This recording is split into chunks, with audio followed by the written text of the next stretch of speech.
नमस्ते दोस्तों, हमारे चैनल पर आपका बहुत बहुत स्वागत है। आप हमारे चैनल को यूं ही प्यार दीजिए और लाइक शेयर और सब्सक्राइब कीजिए। तो छारद्वारी जाने के बाद अब हम माकौम के हनुमान जी दर्शन के लिए जा रहे हैं।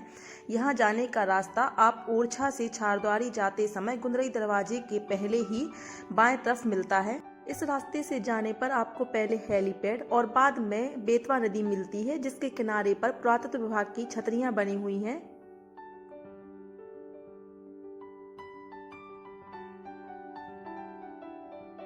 सामने दिख रहे मार्ग से जाने पर हम मौकम के हनुमान जी के मंदिर पहुंचने वाले हैं।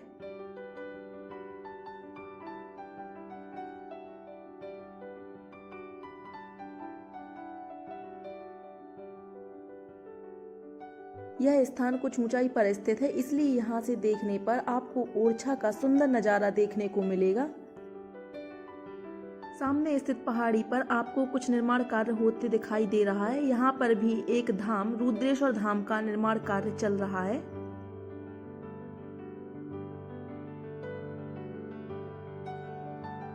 अब हम मौकम के हनुमान जी मंदिर के प्रांगण में पहुंच चुके हैं।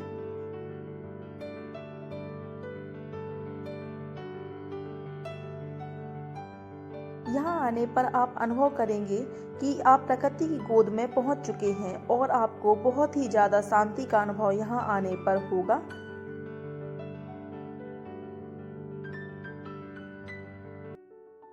चारों ओर हरियाली फैली हुई है। यहाँ रामायण भी लगातार चलती रहती है, जिसके लिए एक रामायण भवन का निर्माण यहाँ कराया गया है।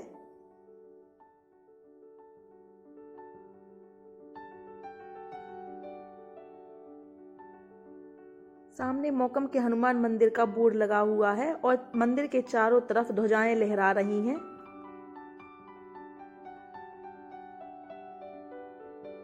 सामने यज्ञ वेदी बनी हुई है। साधु संतों के रहने के लिए यहाँ भवन का निर्माण भी कराया गया है।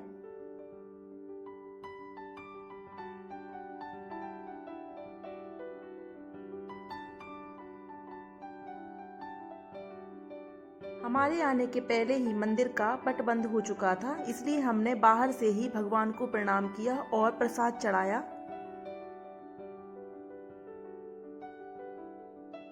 साइड में आपको मौकम के हनुमान जी की बाल स्वरूप प्रतिमा दिखाई दे रही है। आप स्वयं आकर यहाँ मौकम के हनुमान जी का दर्शन लाभ लीजिए। इस तरफ से उस तरफ जाने के लिए एक छोटा पुल यहाँ बना हुआ है। यहाँ पहाड़ों से रिसता हुआ पानी बहता रहता है, जो एक झरने का रूप ले लेता है।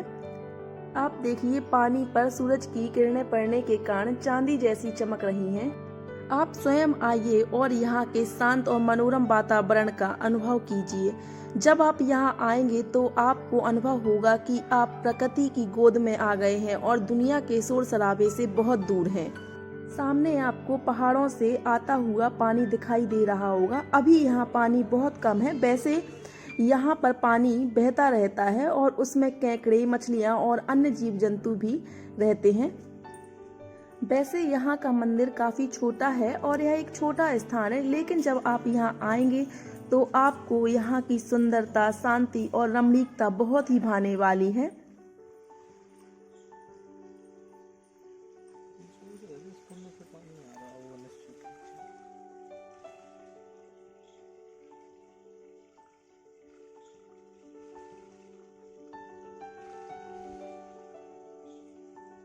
सामने पहाड़ों से आने वाला पानी यहाँ स्टोरेज में स्टोर भी होता है और लगातार यहाँ से बहता रहता है। यह स्थान कुछ ऊंचाई पर स्थित है और हरे भरे वृक्षों की सघनता के कारण यहाँ जंगल सा प्रतीत होता है। यहाँ अनेक प्रकार के फल, फूल और जड़ी बूटियाँ, इसके साथ ही अनेक प्रकार के जंगली वृक्ष लगे हुए हैं।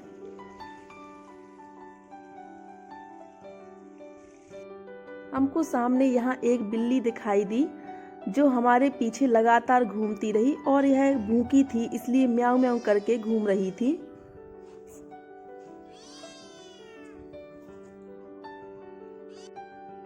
हमारे पास इसके लिए कुछ भी नहीं था, सिर्फ प्रसाद ही हम लाए थे, इसलिए इसको प्रसाद दिया और इसने यह प्रसाद ही खाया।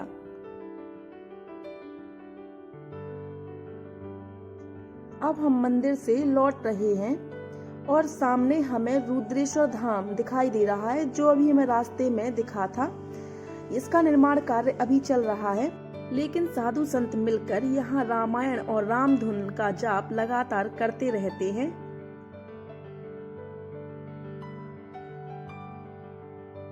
जैसा कि हमने आपको बताया, यह स्थान कुछ ऊंचाई पर स्थित है, इसलिए यहाँ से देखने पर आपको ओरछा का मंदिर, छतरियाँ, ओरछा का किला और चतुर्भुज मंदिर दिखाई देता है।